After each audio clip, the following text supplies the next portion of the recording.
Eh ben bonjour à tous, c'est Anonyme. Aujourd'hui une nouvelle vidéo, c'est parti. Ce qu'on a vraiment appris dans cette... Walibi Belgique a fait exploser une de ses attractions devant les caméras. Et pas n'importe laquelle. Son icône. Je vais juste voir si le son est bon avant de commencer. On peut commencer. La toute première montagne russe en bois de Belgique. Celle qui pendant 16 ans a été la seule du pays. Un quart de siècle de service. Et un parc qui décide aujourd'hui d'en finir avec. Bah, c'était cabosseux, c'était tout. Après, c'est bien qu'il rénove, mais bon. Moi, je vais vous dire un petit peu mon avis sur ça. Ça va être un banger. Juste, c'est un petit peu dommage. À la place. En fait, je trouve que il devrait juste peut-être rajouter des rails, c'est bien, mais pas changer tout le parcours. Du style qui garde les débuts, mais qui remplace par des rails en métal. Par exemple, la descente, ils peuvent la garder parce que la première descente, elle était banger.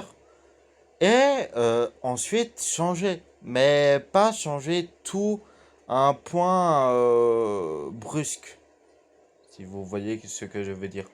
Un monstre de près de 50 mètres de haut, 106 km/h et une chute de 89 degrés. Un record du Benelux pour la longueur et 3 figures présentées comme uniques au monde.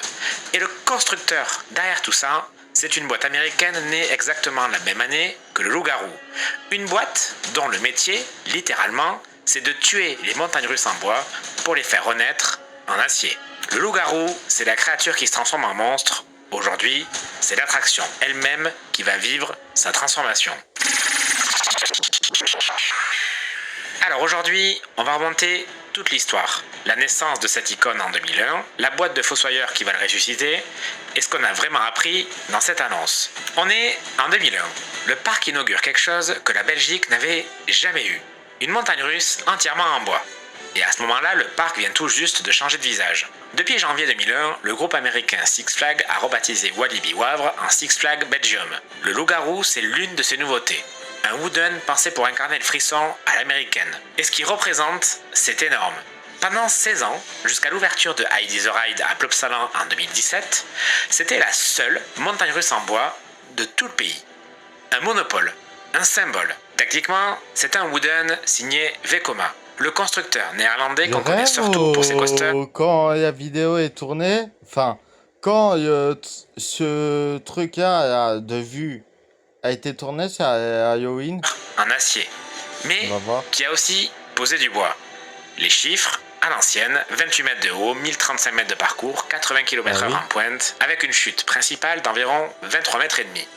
Deux trains, 24 passagers chacun, une simple barre de maintien sur les cuisses et une montée à chaîne classique. Sur le papier, rien d'extrême, pas d'inversion, pas de chute vertigineuse. Et pourtant, si vous avez fait le loup-garou, vous savez, ce wooden, il a un truc. Les virages serrés, les bosses qui arrachent, ce côté brut, vivant, qui bouge sous vous parce que c'est du bois et que le bois ça travaille. Et vous, c'est quoi votre premier Ouais, mais en fait, c'est ça qui rend l'attraction en elle-même bien. Après, c'est vrai que... passage? Vous vous en souvenez? Attendez. Dites-le moi dans les commentaires. Oui. Mais après, les boss qui arrachent, les boss qui arrachent, sont des fois les plus... les meilleurs. Parce que dans quelques mois, ça sera de l'histoire ancienne. Mais il y a un problème. Et ce problème, c'est l'ennemi de tous les coasters en bois. Le bois, ça vieillit, ça se dilate, ça se contracte, ça absorbe l'humidité, ça bouge à chaque saison, et plus un wooden prend de l'âge, plus il devient rugueux. Ce qui faisait son charme au début devient à 25 ans une épreuve. Le loup-garou, ces dernières années, il tabassait. Demandez aux habitués. On l'adorait, mais on ressortait complètement essoré. Et derrière, Oh, oui, mais après, attention, et ça, en vrai, ouais, on ressort un petit peu essoré. Si en tout cas je fais fin de journée, après le matin, si vous commencez par là, vous finissez à 100% en forme, quoi. Il y a une facture invisible. Un coaster en bois, ça demande une maintenance énorme. Du remplacement de lattes en permanence, des équipes qui parcourent la structure planche par planche, un gouffre. Et justement, en parlant de ressortir essoré d'un wooden pareil, une grosse journée à Walibi en plein été, tu enchaînes Kanda, le loup-garou, t'es au soleil pendant des heures, et au bout d'un moment, t'es une serpillière des idées. Je l'avais Il y a prévu des cette buts qu'on pub. n'oublie pas. Des secondes qui deviennent l'histoire. Loup-garou. D'un côté de l'Atlantique, à Wavre, on inaugure un Wooden, et de l'autre, dans l'Idaho, Fred Grubb et Suzanne Dedmon lancent une boîte de 10 personnes qui réparent les pistes de coaster en bois dans un garage. Parce qu'au départ, RMC, ce n'est pas un constructeur de montagnes russes. C'est une équipe de réparateurs. Des gens qui passent leur journée à colmater des structures en bois qui se dégradent. Et c'est précisément en réparant en boucle les mêmes problèmes que Fred Grubb se pose la bonne question. Et s'il existait une piste qui n'aurait pas besoin de toute cette maintenance? C'est là qu'entre en scène un ingénieur du nom d'Alan Schlick. Un nom qui devrait vous parler si vous connaissez l'histoire des coasters. Il a bossé chez Aerodynamics. Schlick et Grubb s'associent et à la fin des années 2000, ils accouchent d'une idée qui va changer l'industrie. La voie iBox. Le concept est génial de simplicité. Au lieu de faire que reconstruire la piste en bois, on garde la structure en bois, les poteaux, l'ossature, et on remplace uniquement le rail par une poutre d'acier en forme de I. Cet acier, on peut le tordre, le sculpter, lui donner des angles qu'aucun wooden n'aurait jamais pu encaisser. Résultat, des chutes plus raides, plus de vitesse, des inversions, chose impensable sur un coaster en bois classique. Et surtout, fini la maintenance permanente du rail en latte. On vient d'inventer une nouvelle catégorie de coaster hybride. Du bois et de l'acier sur la même machine. Et le premier client, c'est Six Flags. En 2011, RMC... Ok. Deuxième pause, je reviens après. Une fois, allez, c'est parti. Maintenant, on coupe plus. Flag. En 2011, RMC s'attaque au Texas Giant, un vieux wooden de Six Flags Over Texas dont la popularité est en chute libre. Ils gardent l'essentiel de la structure en bois, ils arrachent le rail et y posent de l'iBox. Ils relèvent la hauteur et raidissent la première chute à 79 degrés, et le résultat rouvre sous le nom de New Texas Giant. Premier coaster au monde équipé d'iBox, première conversion de l'histoire de RMC. Et il rafle le Golden Ticket Award du meilleur nouveau ride en 2011. Et là, le modèle économique de RMC est né. Et il est presque morbide quand on y pense. Trouvez un coaster en bois en fin de vie, rugueux, oublié, coûteux à entretenir, tuez-le et faites-le moi renaître en monstre d'acier. Ouais. Après, moi, si je dois donner mon avis perso, et ça, c'est mon avis qui va intéresser personne, mais pour moi, je trouve que le loup-garou, en vrai, c'est une des attractions de Walibi. Et peut-être ça va vous sembler bizarre, ce que je vais dire. Mais c'est, pour moi, une des meilleures. Aussi du parc. C'est une qui est été la première. Et moi, je respecte toutes les premières attractions. Et c'est une que quand tu rentres dans le parc, tu vois directement. Du style Cobra qui est au fond du parc, tu la vois pas directement. Que le loup-garou, tu le vois directement. Jusqu'où peuvent-ils pousser ce principe? Regardez Iron Gwazi en Floride. A l'origine, Gwazi était un wooden de 32 mètres fermé en 2015 parce qu'il était devenu trop rugueux et trop cher à entretenir. RMC l'a ressuscité à 63 mètres. L'hybride le plus haut, le plus rapide et le plus raide du monde. Et le détail qui compte pour notre histoire, ils n'ont réutilisé qu'environ un quart de la structure en bois d'origine. Donc quand on vous dira que le futur Walibi passe de 28 à presque 50 mètres et que ça paraît énorme pour une conversion, gardez Iron Gwazi en tête. Pour RMC, démonter... Et au cas où il y a pause que j'ai fait, c'est juste pour me rafraîchir et tout, parce que, les gars, quand vous verrez la vidéo, ça sera après ma vidéo explication. Du coup, vous la verrez après. Je fais vendredi. Du coup, lundi, vous verrez celui-là. Et vendredi, vous verrez celle de l'explication. Ça semble bizarre comme ça, mais il y aura 3 jours de décalage. Et justement, après celle-ci, normalement, c'est celle où ce que je vous emmène en voyage. Parce que dimanche, je pars pour quelque part et j'irai peut-être un petit peu me promener. Et justement, bah, je vous ferai peut-être découvrir. C'est une vieille structure pour en reconstruire une plus haute, c'est la routine. Aujourd'hui, RMC a changé de main. Chez Revolut, il y aura toujours quelqu'un pour te répondre. 7 jours sur 7. Par contre, je vous dis, les pubs, c'est plus chiant. C'est pour ça que je vais couper souvent. 26 heures sur 24.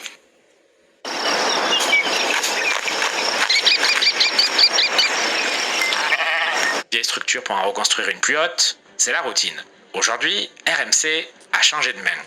C'est de la bouse que je voyais ou c'était normal? Ou c'était de l'eau? Je sais pas. Rentor a repris l'entreprise fin 2021 et la boîte a fusionné avec Larson International en 2023. Mais l'ADN est intact. Une vingtaine de quasters dans le monde et une réputation qui fait que quand un parc annonce on bosse avec RMC, les passionnés se mettent à hurler. Et l'Europe a déjà goûté à la bête. Le tout premier RMC du continent, c'est Wildfire en Suède à Kolmarden. Il a été construit en 2016, il mesure 56 mètres pour 115 km/h. Et surtout, il y a un précédent qui va vous parler. En 2019, le parc frère de Walibi Belgium, Walibi Hollande, même maison mère, la Compagnie des Alpes, a déjà vécu un scénario très proche. Ils ont pris leur Wooden Vekoma, le Robin Hood, et RMC l'a transformé en Entain. Première conversion hybride d'Europe. Vous voyez où je veux en venir ? Le scénario est écrit. Il ne restait qu'à savoir quand, et le quand, c'est aujourd'hui. Donc ce 1er juin 2026, Walibi Belgium réunit la presse. Et pour annoncer la fin du loup-garou, ils ne font pas un communiqué tiède, ils le font exploser. Alors, rassurez-vous, ce n'était que de l'artifice. Le loup-garou tourne encore, il reste ouvert jusqu'à la fin de la saison, mais le message est clair. Et le DG ne prend pas de pincettes. Je le cite, le loup-garou reste une des attractions favorites, mais nous avons besoin d'une seconde icône. Ce que nous allons faire en le remplaçant. Et il précise, l'attraction sera démantelée dès la fin de la saison, c'est-à-dire après les fêtes de fin d'année. Et c'est exactement là qu'il faut être précis. Parce que la presse s'est emmêlée. Certains titres parlent d'une simple conversion, d'autres écrivent que le loup-garou sera démonté, et les deux ont une part de vrai. Et c'est tout le procédé RMC. On démantèle l'ancien, on reconstruit et on pose dessus l'iBox. Le résultat est un coaster neuf dans sa silhouette et ses sensations, mais techniquement un hybride, héritier du loup-garou. Maintenant, soyons honnêtes sur ce qu'on ne sait pas encore. Walibi n'a pas publié le détail exact de ce qui sera conservé ou rasé de la structure actuelle. Vu le saut de 28 à près de 50 mètres, une grande partie sera probablement neuve. Souvenez-vous d'Iron Gwazi où le directeur de l'ingénierie du parc déclarait qu'environ un quart seulement de la structure en bois d'origine avait été réutilisé. Le mot juste à ce stade, ce n'est pas retouche, c'est métamorphose. Et la bête qui va sortir de là, elle a de la gueule. Accrochez-vous. 48 à 49 mètres de haut, c'est presque le double du loup-garou. Et pour situer, Conda, l'autre icône du parc, culmine à 50 mètres et envoie 113 km/h. Le futur RMC vient quasiment jouer dans la même cour. 1231 mètres de parcours, un record belge, 106 km/h en pointe contre 90 pour le Wooden. Une chute. 90, c'est 90. 90, je pense c'est 90.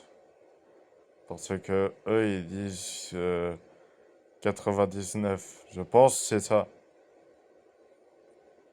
S'il y a un français, vous pourrez me dire. Voilà. S'il y a un français qui regarde ta vidéo, si il pouvait m'écrire juste des deux chiffres. Parce que moi, je suis belge, du coup, je dis 90, 91, 92, 93, 94. Enfin, bref, je fais ça et 90. Mais je comprends pas aussi pourquoi vous dites ça, parce que, en vrai, 90, Pour moi, 90, c'est comme si on disait 800, 800, si on mettait 800 et qu'on disait 18 800. Enfin, je sais pas. C'est pour moi, je comprends pas. De 47 mètres à 89 degrés. Après, je titille, bien sûr, vu que les Français aussi nous titillent, je me permets de vous titiller en tant que Belge, comme vous vous permettez de nous titiller aussi. On aime bien se titiller entre nous. Du coup, c'est de humour, humour. Faut pas prendre ça premier degré. 89 degrés, c'est quasiment la verticale. Et 3 figures que Walibi présente comme uniques au monde. C'est les mots du parc qui Je sens, je vais regretter après. annoncent viser le top des classements mondiaux. Parce que les gars, faut savoir un truc, et peut-être ça, voilà. Mais à chaque fois, quand je re-regarde ta vidéo,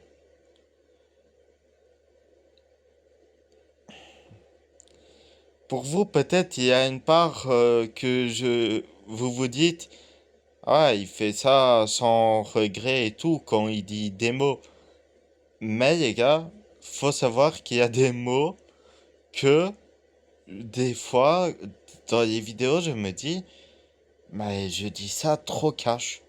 Du style, là, quand j'ai dit ça, après la vidéo, quand je vais couper la vidéo, je sais que là, je vais regretter. Petit point de rigueur parce que j'essaie de vous raconter que ce que j'ai vérifié. Sur la hauteur, même le dossier de presse officiel de Walibi se contredit. La description du chantier parle de 48 mètres et la page chiffre clé annonce 49. Allez savoir. C'est probablement un arrondi de mesure intermédiaire et dans les deux cas, on est juste sous les 50 mètres. Par contre, là où c'est franchement comique, c'est Paris Match qui annonce en toute confiance 166 km/h pour le futur Quaster. C'est presque impossible. Parce que 196 km/h, étant donné que déjà le Loup-Garou fait 106 km/h, c'est impossible. Impossible. Parce que déjà, le vent que tu te ramasses en premier rang à 106 km/h, parce que testez le Cobra, première place, vous allez voir que vous allez vous ramasser déjà 1 tonne de vent sur votre visage. Alors, sans... Contre, là où c'est franchement comique, c'est Paris Match qui annonce en toute confiance 166 km. 166 km/h. Mais vous vous imaginez combien de tonnes de vent vous allez vous prendre dans la figure? Vous saurez même plus ouvrir vos yeux. Pour le futur Quaster. 166. Une dépêche s'est plantée et Paris Match l'a recopié sans broncher. La vraie valeur, confirmée dans les communiqués et par toute la presse spécialisée, c'est 106 km/h. Ah oui, 106. 166, c'est impossible, littéralement. Ou alors, tu vas te prendre le tonnerre devant. Si tu es tout devant, tu vas avoir les yeux fermés, presque toutes les attractions. 100 km/h d'écart, quand même. Et honnêtement, c'est un mort appel. La presse généraliste qui couvre les parcs d'attractions, c'est toujours très aléatoire. Ils ne connaissent pas le sujet et ils recopient les dépêches sans ticket. Ah, déjà, quand tu regardes notre accident, il y a du vampire. J'en ai fait une vidéo aussi. Déjà, ils ont généralisé. Je sais plus si c'était trop sur ça. Non, je pense que c'était encore sur Yu Garo. Euh, je vous ferai une vidéo sur ça. Mais quand il y a eu l'accident avec le vampire, déjà, ils ont pris une autre image que ça avait expliqué sur une autre vidéo. Du coup, la presse, faut pas l'écouter, déjà. Confiez-vous vraiment euh, dans ce que le parc publie et pas sur ce que la presse publie. Parce qu'ils ne comprennent pas les chiffres. Et c'est pour ça que les chaînes spécialisées existent. Et c'est pour ça que vous êtes ici. Il faut comprendre un truc. Depuis 2016, Walibi ne fait que ça. Reconstruire son parc zone par zone. Et ça, c'est vrai. Quand tu te dis que Turbine, de base, c'était la seule attraction, ils ont réussi à en faire une autre juste à côté, qu'ils ont réussi à faire une super belle zone, que maintenant tu te crois presque dans un vrai port, que presque tu pourrais prendre le bateau toi-même si tu n'avais pas les barrières et tout, t'aurais cru sur un vrai port. Communiqué officiel donne le bilan. 4 nouveaux mondes immersifs, 8 nouvelles attractions, 8 points de restauration, 3 boutiques supplémentaires. Et ça paie. Le parc revendique une fréquentation globale passée de 1,3 million à plus de 1,8 million de visiteurs en 10 saisons. Plus 43%. Autrement dit, le RMC du Loup-Garou n'est pas un cas isolé. C'est la suite logique d'un Walibi qui reconstruit son identité morceau par morceau depuis une décennie. Le coaster sera le cœur d'une nouvelle zone immersive baptisée Festival World. Ambiance Nouvelle-Orléans, carnaval, le cinéma sera supprimé pour reconstruire la gare, avec un garage de maintenance et... Sur le cinéma, tant mieux. De toute façon, ils faisaient les mêmes films, on va pas se mentir. C'était soit le cowboy, soit la cowboy, que c'était juste une personne qui changeait en fille et garçon. Pour Halloween, ils faisaient avec le petit garçon là, et avec le vampire là. Vampire, le gars là, dans les films là, pour Halloween, qu'on regarde tous, il faisait ça. Et pour Noël, il faisait le Père Noël avec le lutin, que le lutin livre des cadeaux, que la police arrive, que ça te jette de l'eau et tout. Tant mieux. de nouveaux sanitaires. Et dans le communiqué, le directeur général pose le cadre. Il veut renforcer l'attractivité de Walibi Belgium Aqualibi en proposant des expériences toujours plus immersives, spectaculaires et accessibles à toute la famille. C'est moi qui n'ai pas compris un moment avec Aqualibi. Le général pose le cadre. Il veut renforcer l'attractivité de Walibi Belgium Aqualibi en proposant des expériences toujours plus immersives, spectaculaires et accessibles à toute la Ok. famille.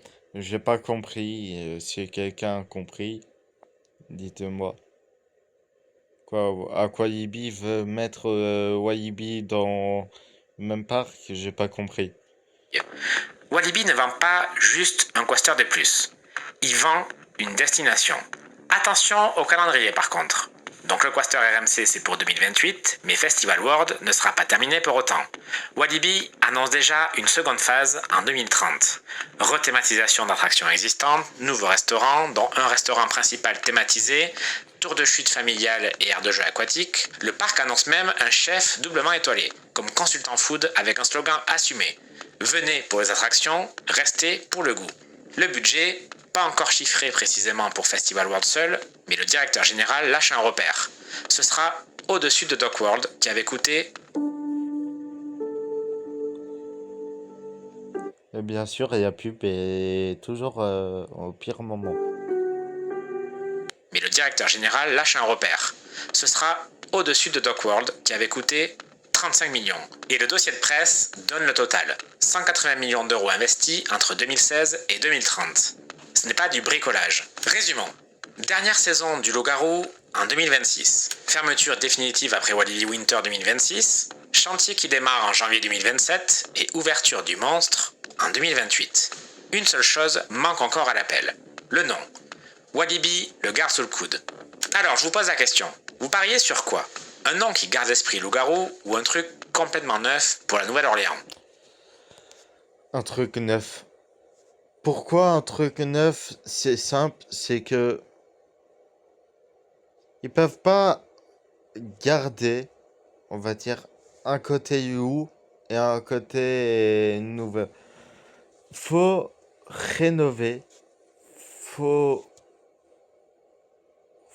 Et surtout là, qui vont rénover une attraction, hein, totalement. Ils vont pas que la rénover mentalement, ils vont la rénover totalement.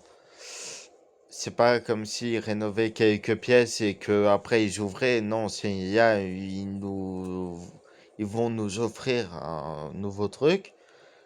Peut-être pour les décorations, il y aura toujours un tout petit truc du style loup-garou qui garderait justement le petit thème loup-garou, mais le reste, ça va plus rester, quoi. C'est tout. Et, la nouvelle attraction va pas avoir un synonyme avec loup-garou. Non. Maintenant, la vraie question. Est-ce que Walibi a raison? Parce qu'il y a deux camps. Et je les comprends tous les deux. D'un côté, ceux qui disent enfin, le loup-garou tapé, il vieillissait et un RMC, c'est la promesse d'une machine de classe mondiale qui mettrait la Belgique sur la carte des passionnés du monde entier. Une vraie seconde icône à côté de Conda. De l'autre, ceux qui serrent les dents. Parce qu'on perd la première montagne russe en bois de Belgique. Un quart de siècle de souvenirs. Pour loup-garou. Je sais. C'est surtout, en fait, oui, certes, ton père est la première attraction en bois de Belgique, mais faut, faut voir la vérité en face, c'est que déjà, il n'y a plus beaucoup d'attractions en bois. Il n'y en a plus beaucoup. Dans le monde, je pense que ça se compte sur les doigts, les attractions en bois. Et je veux parler en Europe, ou voir dans le monde entier, les attractions en bois, il y en a peu, voire très peu. Du coup, voilà. C'est pour moi déjà une attraction, deux attractions rénovées en bois, ok. Par contre, là, s'ils commencent à rénover toutes les attractions en bois, c'est un petit peu un problème parce que les attractions en bois, certes, ça pourrit, certes, voilà, mais c'est le truc qui, je pense, reste dans les artistes, quoi. Reste quand même comme les meilleurs trucs au monde. Les attractions en bois, c'est, je pense, un des trucs qui a été fait, on va dire un petit peu comme ça, et ça, je trouve ça trop bien. De souvenirs. Et qu'un Wooden qui bouge sous tout. Vous avez pas compris, c'est normal. Même moi, je me suis pas compris. Bois, qui vit, qui sent le bois chaud l'été, il n'y a pas d'acier qui remplace ça. Moi, mon verdict, je suis clairement Team RMC sur le coup. Pas par manque de respect pour loup-garou. Je sais ce que ce Wooden représente pour les habitués belges. Et je comprends l'émotion. Mais RMC, c'est le constructeur qui m'impressionne le plus dans l'industrie aujourd'hui. Chaque projet qu'il livre, que ce soit Steel Vengeance, Iron Gwazi ou Untamed, ça finit dans les tops mondiaux. Et quand je vois les specs qu'ils annoncent, près de 50 mètres, 106 km/h, 3 figures inédites avec le savoir-faire qu'on leur connaît, je ne vois pas comment ce truc peut être mauvais. Et puis, il y a un truc qui me parle vraiment en tant que Français. Ce RMC-là, c'est le plus proche qu'on ait jamais eu. Wildfire, c'est la Suède, Untamed, c'est les Pays-Bas, déjà mieux, mais Walibi Belgique, c'est Wavre. On est à quelques heures de route de la France. RMC se rapproche de nous à chaque projet européen. Et celui-là, il est presque à notre porte. Alors pour tous les passionnés français qui rêvent de rider un RMC sans traverser l'Atlantique, en 2028, c'est l'année. Et franchement, je serai dans l'un des premiers trains. Le loup-garou, c'est la créature qui se transforme en monstre. Et je crois que ce monstre-là, on va l'adorer. Et c'est la dernière année pour faire le loup-garou en version bois. Si vous ne l'avez jamais fait ou si vous voulez un dernier tour avant qu'il disparaisse sous sa forme actuelle, c'est maintenant ou jamais. Dites-moi tout en commentaire. Team Sauver le Wooden ou Team RMC enfin. Sauveille Rainden. Peut-être pour vous, ça vous semblerait bizarre, mais pour moi, en fait, je suis limité aussi parce que d'un côté, c'était bien, mais bon, maintenant, ça tremble trop. Du coup, je suis en vrai des deux côtés. Voilà, si vous voulez tout savoir. Bah, je pense on a fait notre petite heure de vidéo. Et là, on va se quitter.